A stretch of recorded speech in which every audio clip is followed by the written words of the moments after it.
MU ditahan imbang sama Burnley. Ini fakta di papan skor. Apakah ini performa atau ada cerita lain di baliknya?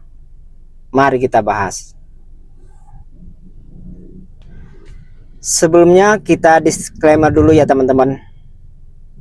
Konten ini bersifat informasi dan analisis yang dirangkum dari media-media yang terpercaya. Tidak bermaksud untuk menyebarkan hoax atau kebencian atau menyerang pihak manapun. Karena di sini kita ngomongin bola pakai otak, bukan pakai perasaan. Bermain di Turf Moor, Burnley Stadium, dengan Darren Fletcher di pinggir lapangan. MU menggunakan formasi 4-2-3-1. Formasi ini yang jarang sekali dipakai oleh Ruben Amorim. Jadi Darren Fletcher memakai formasi 4-2-3-1. Tetapi hasil akhir 2-2 dan ditahan imbang sama Burnley harus diterima oleh MU dengan tertinggal lebih dahulu di menit ke-13 karena gol bunuh diri dari bek MU Aiden Heaven yang salah antisipasi ketika pemain sayap dari Burnley memberi crossing ke dalam kotak penalti, tetapi kesalahan itu berbuah gol bunuh diri bagi Manchester United. Babak kedua menit ke-50,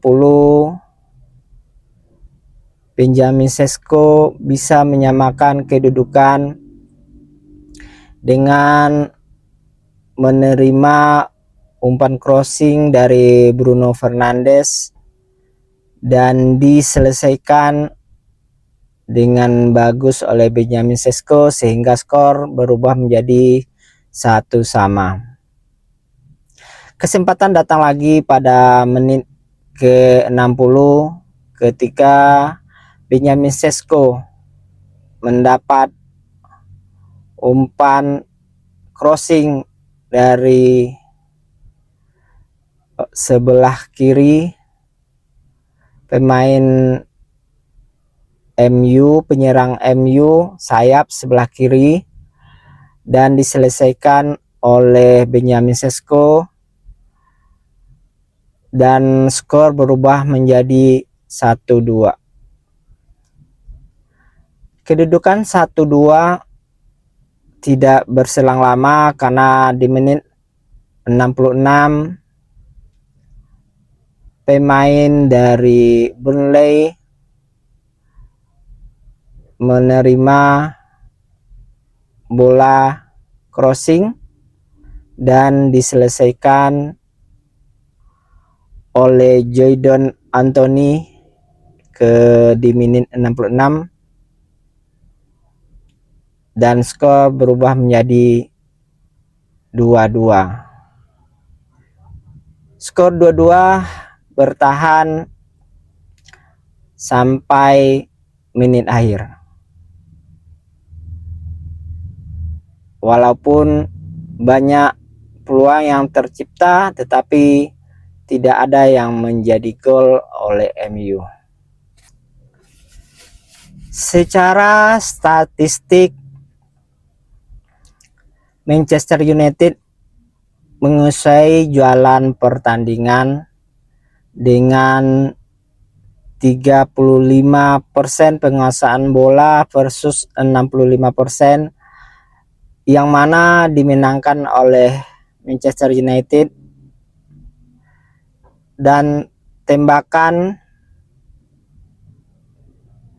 dari 5 berbanding 24 dan tembakan ke gawang 1 berbanding 8, di mana 1 tembakan ke gawang dari Burnley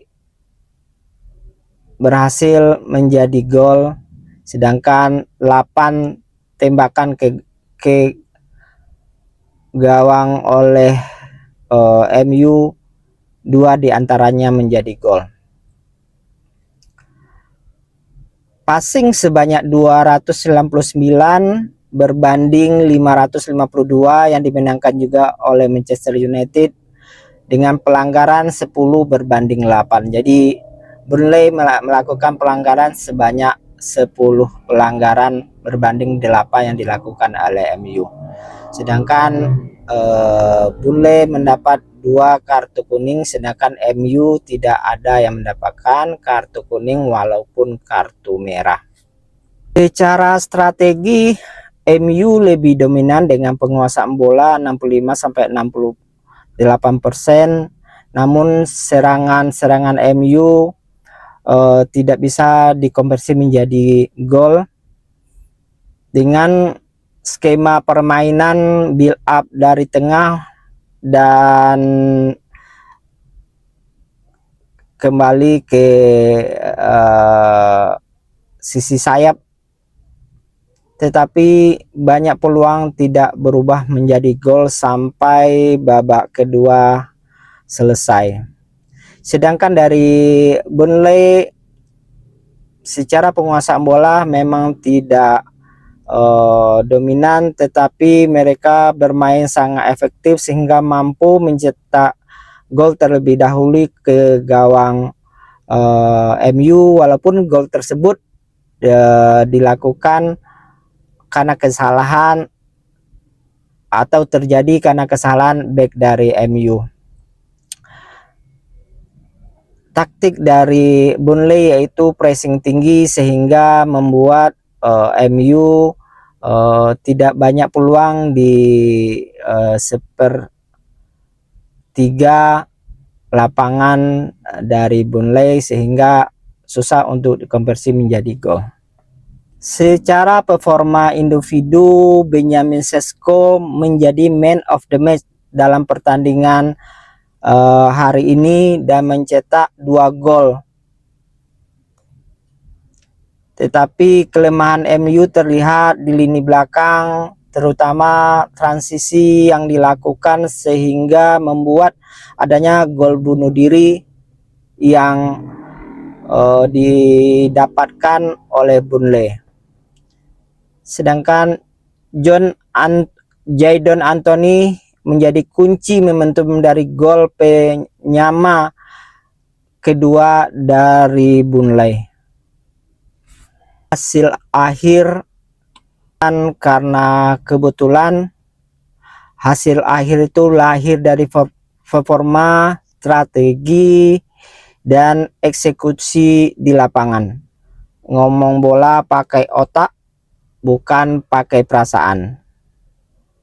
Bagaimana pendapat teman-teman dalam permainan Burnley versus Manchester United tadi malam? Silakan tulis di kolom komentar.